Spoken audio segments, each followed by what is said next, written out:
આપણી સરકાર ખેડૂતોને મૂર્ખ કેમ સમજે છે એ નથી સમજાતું। જે હાથથી પેટ થપથપાવવામાં આવે છે ખેડૂતની, એ જ હાથથી ગાલ પર તમાચો પણ મારવામાં આવે છે। નમસ્કાર, નિર્ભય ન્યૂઝ સાથે હું છું રિદ્ધિ। આપણે હંમેશા જોયું છે કે ખેડૂતો સાથે અન્યાય થતો આવ્યો છે। ખેડૂતો જ્યારે પોતાનો પાક વેચવા માટે જાય છે ત્યારે તેમને હંમેશા નુકસાન જ ભોગવવાનો વારો આવ્યો છે। આ એટલા માટે કહેવું પડે છે કારણ કે અત્યારે આપણા રાજ્યની અંદર મગફળીની જે ખરીદી છે તે સરકાર કરી રહી છે ટેકાના ભાવે, તો બીજી તરફ જે માર્કેટ યાર્ડના વેપારીઓ છે તે ઓછા ભાવે પણ ખરીદી કરી રહ્યા છે। હવે આમાં વાત એ સામે આવી છે કે ખેડૂત અને સરકારની જે લડાઈ છે, જે ટેકાના ભાવે મગફળી વેચવાની છે, એ જે અત્યારે લડાઈ ચાલી રહી છે કારણ કે CCIમાં તમારો વારો 1 મહિને 1.5 મહિને આવે છે।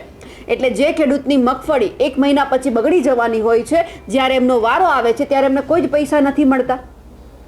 એટલે ખેડૂત એવું વિચારે છે કે કંઈ આપણા હાથમાં પૈસા ન આવે એમનાથી સારું આપણે વેપારીને આપી દઈએ। વેપારી ભલે ને 900,000 રૂપિયામાં લઈ જાય, આપણને કંઈ ન મળે એમનાથી સારું તો આપણને 1000 રૂપિયા તો મળે છે ને। અહીંયા ખેડૂતો એવું વિચારે છે કે ન મામા કરતાં કાણો મામો કેમ સારો નહીં, એટલે પોતાની મગફળી છે તે વેપારીઓને વેચી દે છે। પણ સવાલ એ છે કે આપણી સિસ્ટમ આટલી ધીમી કેમ ચાલે છે?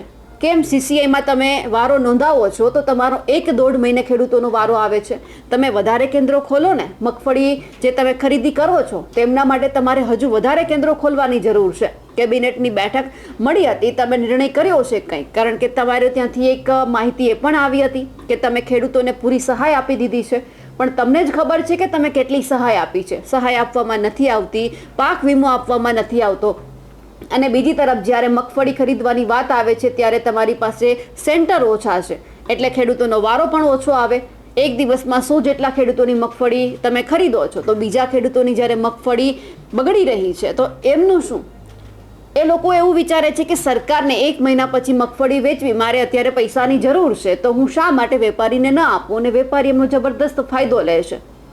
સરકાર અને ખેડૂતની લડાઈમાં અત્યારે વેપારી ફાયદો લઈ જાય છે, એ પણ ખેડૂતને અને સરકારે સમજવાનું છે। ખેડૂતે એ પણ સમજવાનું છે કે તમે તમારા ટેકાના ભાવ છે તે જાતે નક્કી નથી કરી શકતા। તમે જેમને મત આપ્યા છે તમે એમને નથી કહી શકતા કે અમારો ભાવ વધારો, એ બધું સરકાર નક્કી કરે છે। પાક તમારો, વાવેતર તમારું, તમે મગફળી લઈને જાઓ છો, કોઈ પણ પાક લઈને જાઓ છો, અને નક્કી કરે છે આ વેપારીઓ। ખેડૂતો હંમેશા અવાજ ઉઠાવે છે કે પાક અમારો છે, તેમ છતાં ભાવ છે ત્યાં હરાજીવાળા નક્કી કરીને જાય છે અને અમારે વેચવી પણ પડે છે। સવાલ એ છે કે 1 મહિનાની વાર કેમ લાગે છે? કેમ CCIમાં તમારે કેટલી બધી રામાયણ છે ખેડૂતોને? પહેલાં તમે ગામના VC પાસે જાઓ, ઓનલાઈન નોંધણી કરાવો, પછી તમારો 1-1.5 મહિને વારો આવે, ત્યાં સુધીમાં તો જો તમારી મગફળી સારી રહેવાની હોય તો રહેશે, નહીં તો બગડી જશે। અત્યારે આટલો વરસાદ પડ્યો, પાક નુકસાની ગઈ, એમની સાથે કમોસમી વરસાદ આવ્યો એટલે વધારે મગફળી ખરાબ થઈ, અને હવે ખેડૂતને ચિંતા છે કે જો 1 મહિના પછી મારી મગફળી સરકાર લેશે તો મને કંઈ જ ભાવ નહીં આપે, કારણ કે નિયમો પણ સરકારના એવા છે। સારી મગફળી હોવી જોઈએ, સારો ઉતારો હોવો જોઈએ, મગફળી કાળી ન પડી ગયેલી હોવી જોઈએ, મગફળીનો જે પોપટો છે બહુ સારો હોવો જોઈએ, તો જ અમે તમારી મગફળી લઈશું। એટલે અહીંયા ખેડૂતો એ રીતે પીસાય છે કે 1 મહિનાથી રાહ જોતા હોય કે કાલે મારો વારો આવશે, કાલે મારો વારો આવશે, અને જ્યારે આવે છે ત્યારે ક્યાંક તમારી મગફળી છે તે રિજેક્ટ કરી નાખવામાં આવે છે, કહેવામાં આવે છે કે આ મગફળી નહીં ચાલે। એટલે ખેડૂત અહીંયા ફરી એક વખત પીસાય છે, અને એ જ વેપારી પાસે જવું પડે છે જે એમને હંમેશા ક્યાંક મામું સમજતો હોય, મૂર્ખ સમજતો હોય। તમારી આટલી મગફળી છે, આવી મગફળી છે, હું 500 રૂપિયા આપીશ, એટલે ખેડૂત બિચારો જાય ક્યાં? 500 રૂપિયામાં વગર કીધે વેચવા માટે તૈયાર થઈ જાય, અને આ જ વેપારીઓના અંદરખાને ક્યાંક સરકાર સાથે મિલી ભગત, એટલે બધું જ લઈ જાય 500-1000 રૂપિયામાં, અને છેલ્લે ટેકાના ભાવે પોતે વેચી નાખે 1300 રૂપિયામાં, એટલે ફાયદો તો વેપારીને જ છે। અહીંયા સરકારે સિસ્ટમ સુધારવાની જરૂર છે કે જે ખેડૂતને 1 મહિને વારો આવે છે એ 15 દિવસમાં વારો કેમ ના આવી જાય? કેમ તમે ટેકાના ભાવે ખરીદી વહેલી નથી શરૂ કરતા? દશેરા પછી જો તમે આ મગફળી ટેકાના ભાવે ખરીદી કરવાનું શરૂ કરી લેશો તો જે ખેડૂતોનો હજુ વારો નથી આવ્યો તેમનો વહેલો આવી જાય। એમને પૈસાની જરૂર હોય છે, શિયાળુ પાકનું વાવેતર કરવાનું હોય છે। સહાય તો તમે કહી દો છો કે તમે કીધું છે કે સહાય મળી ગઈ છે, પણ હજુ ઘણા એવા ખેડૂતો છે કે જેમને સહાય નથી મળી છે તો કેટલા રૂપિયા? 1000 રૂપિયા, 1500 રૂપિયા, 2000 રૂપિયા। આમાં 2 કે 3 ખાતરની થેલી પણ નથી આવતી 2000 રૂપિયામાં। એક તો ખાતરની અછત છે, હજુ ખાતર આવવામાં છે, હજુ લોકો ખાતરની લાઈન માટે લાંબી લાઈનો સવારના ઊભા હોય છે કે અમને ખાતર મળશે એમ। એટલે રાઘવજી પટેલને કહેવાનું છે કે સિસ્ટમ થોડી સુધારો, કોંગ્રેસમાં હતા ત્યારે તમે જોરશોરથી બોલતા હતા કે સરકાર આમ કરે છે તેમ કરે છે. હવે તો તમને જે સત્તામાં છે એમની સાથે તમે જોડાયેલા છો, તમને પદ પણ કૃષિ મંત્રીનું આપ્યું છે, તો તમે કરો ને. જ્યાં સુધી તમને પદ નહોતું આપ્યું ત્યારે તમે જોરશોરથી બોલતા હતા કે આ સરકાર આમ કરે છે તેમ કરે છે, ટેકાના ભાવ નથી આપતી, પૈસા નથી આપતી સમયસર. હવે તમે જ કૃષિ મંત્રી છો તો બોલો ને, કરો ને, સિસ્ટમ સુધારો ને. આજે CCIમાં 1-1.5-2 મહિનાની વાર લાગે છે, કેમ 5 દિવસની અંદર નથી થતી? કેમ તમે સેન્ટર વધારતા નથી? તમારી પાસે માણસો તો ભરપૂર છે. અને ખેડૂત બિચારો જેમની મગફળી ખરાબ થઈ ગયેલી છે, વગર કીધે માર્કેટ યાર્ડમાં ટેકાના ભાવે વેચવા કરતાં વેપારીને વેચવાનું પસંદ કરે છે. થોડા ઘણા તો પૈસા આવશે ને. ખેડૂતો અહીંયા પીસાઈ રહ્યા છે. હવે રાજકોટ માર્કેટિંગ યાર્ડની વાત કરવી છે કે જ્યાં માર્કેટ ભાવ 500 થી 1000 રૂપિયા ચાલે છે. કોઈક તો 500 રૂપિયામાં વેપારી લઈ જાય છે. છેલ્લે તો વેપારીને જ ફાયદો છે, ખેડૂતને આમાં ક્યાં ફાયદો છે? રાઘવજી પટેલ, રાજકોટનું જે માર્કેટિંગ યાર્ડ છે તેમાં એક વખત આટો મારીને જોજો, થોડા તમારા વેપારીઓને સમજાવજો.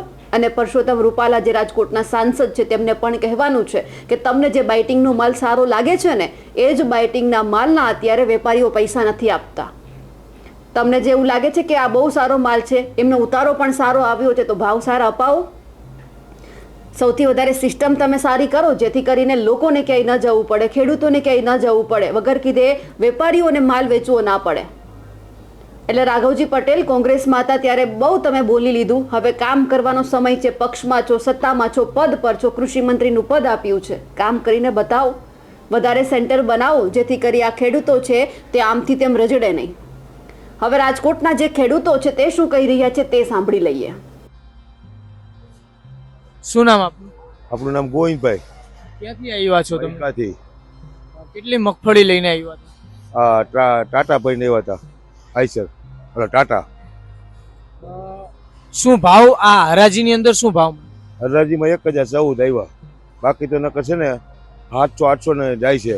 હવે એક આગળ 500માં કંઈક 555માં ગયું. આમાં ખેડૂતમાં શું ઘટ વધે? હું તો સેવ કહું છું, બરોબર. આ વસ્તુ થવી ન જોઈએ. આમાં 1200-1300 તો આવવા જ જોઈએ ઓછામાં ઓછી બજાર. અને ખેડૂતને જ બધે ઊંધે પર ઠોકે. સરકાર બધી સાઈડ કઈ આપતી નથી, બરોબર. નથી પાક વીમા આપતા કોઈ. તમારી અહીંયા અતિવૃષ્ટિ વરસાદ સારો એવો થયો તો અહીંયા સર્વે થયું હતું? કોઈ સર્વે કરવા નથી આવ્યા. કોઈ આવ્યા જ નથી સર્વે કરવા. કોઈ જાતની સહાય કોઈ ખેડૂતને આપવામાં આવી જ નથી અને આપી નથી કોઈ દી, બરોબર. અને પાક ધિરાણ હતા એ કોઈ નથી આપ્યા. હજી કેટલા વર્ષ થઈ ગયા, લગભગ 7-8 વાર ત્યાં પાક ધિરાણ નથી આપ્યું. લોન ઉપાડી. સરકારની કામગીરી ખેડૂતો માટે તમને કેવી લાગે? અમને તો નુકસાન લાગે છે ખેડૂત માટે. બાકી વેપારીને સહાય દે બધી. હાલ જે અત્યારે પરિસ્થિતિ છે તેનાથી ખેડૂતોની હાલત કયા પ્રકારે કફોડી? અત્યારે ખેડૂતની હાલત હાવ ખરાબ જ છે. કામ કે જો વેપારી હોય એને સહાય આપશે, બરોબર. ખેડૂતને કઈ સહાય આપતા નથી. ધિરાણ લઈ તો એ લોન પેલા ભરો કે, બરોબર, બેંકમાંથી. બાકી જો સહકારી હોય એમાં તો વીમો માફ કરે. આમાં વીમો નથી માફ કરતા. કેટલાય વર્ષ થઈ ગયા. તમે અહીંયા ભાવ નક્કી કર્યો, તમે કહો છો કે 1014 મને ભાવ મળ્યો, એ નો હોવો જોઈએ, 1300 રૂપિયા હોવો જોઈએ. 1200 તો આવવા જોઈએ ઓછામાં ઓછા. 1200 રૂપિયા તમે કહો છો અત્યારે આવવા જોઈએ ભાવ. તો આ તમે કેમ ભાવ નક્કી ન કર્યો? એ અમે નથી નક્કી કરતા, ખેડૂતના માલના ભાવ. કેટલું યોગ્ય કે તમારી વસ્તુ છે, તમે આનું વાવેતર કર્યું છે, તો આનો ભાવ તમે નક્કી ન કરી શકો તે કેટલું યોગ્ય? 1300 રૂપિયાના મણ લઈને વાવી હતી માંડવી, બરોબર. માંડવી લીધી હતી, તે પછી દાણા કાઢ્યા. હવે એ ખર્ચો સીડ્યો, ખાતરનો સડ્યો, વાવવાનો મજૂરી. તોય આમાં અત્યારે 1014 આવ્યા. હવે જેઠ મહિના વાવી હતી, દેવ દિવાળી પછી કાઢી છે. હવે આમાં બિલ એવડું સડે. વીઘે 2400 રૂપિયા દીધા હતા કાઢવાની મજૂરી. ખાલી કેટલાની? 2400 રૂપિયા કાઢવાની. પાથરા કઈ હાલમાં કાઢો. તમને એ જ છે કે તમે જે વસ્તુ બનાવી છે તમારી, એ વસ્તુનો ભાવ તમે નક્કી ન કરી શકો તે કેટલું યોગ્ય? નક્કી અમે કરી નથી શકતા. કેટલું યોગ્ય? ઓછામાં ઓછા 1200 ભાવ આવવો જોઈએ. 1150-1200 ઓછામાં ઓછા. ખેડૂતો માટે કેવું કહેવાય કે ખેડૂત પોતે નક્કી ન કરી શકે? ખેડૂતો નક્કી કરી જ નથી શકતા. માલ ખેડૂત કરે, બાકી ભાવ બીજા કરે, એવું છે બધું. ખેડૂતનો માલનો ભાવ કોઈ કરી નથી શકતો. અને વેપારીનો માલ છે ને એ વેપારી ભાવ કરી શકે છે, આપણે કોઈ કરી નથી શકતા. આ બધું ખેડૂત માથે કઈ છે જ નહીં, કોઈ સહાય નથી અને ખેડૂતને કઈ દેતા નથી. હવે સૂત્રો તો એવું કહી રહ્યા છે કે વેપારીઓ ખેડૂતો પાસેથી 500 રૂપિયા 800 રૂપિયા 1000 રૂપિયા મગફળી ખરીદી કરે અને પછી એ જ સ્ટોક ભેગો કરે અને છેલ્લે સરકારને વેચી દે ટેકાના ભાવે. એટલે વેપારીને તો ફાયદો જ છે, મુહૂર્ત તો ખેડૂતને બનાવવામાં આવે છે.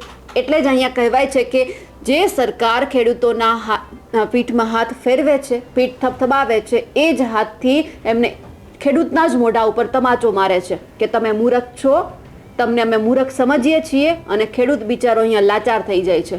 લાચાર ખેડૂત નથી, જગતનો તાત નથી, પણ આપણી સરકાર એમને લાચાર બનાવે છે. રાઘવજી પટેલ, સહાય જો તમે તમારા મત મુજબ આપી હોય તો ફટાફટ મગફળીની ખરીદી પણ જે શરૂ થઈ ગઈ છે એમનું કામ તમે ઝડપથી શરૂ કરાવો, વધારે કેન્દ્રો ખોલો, જેથી કરી ખેડૂતોને હજુ પણ લાઇનમાં ઊભું ના રહેવું પડે. કારણ કે પૈસાની બધા જ ખેડૂતોને જરૂર છે. શિયાળુ પાકમાં અત્યારે જે વાવેતર થઈ રહ્યું છે એમાં ખાતરની પણ એટલી જરૂરિયાત હશે, બિયારણની પણ જરૂરિયાત હશે.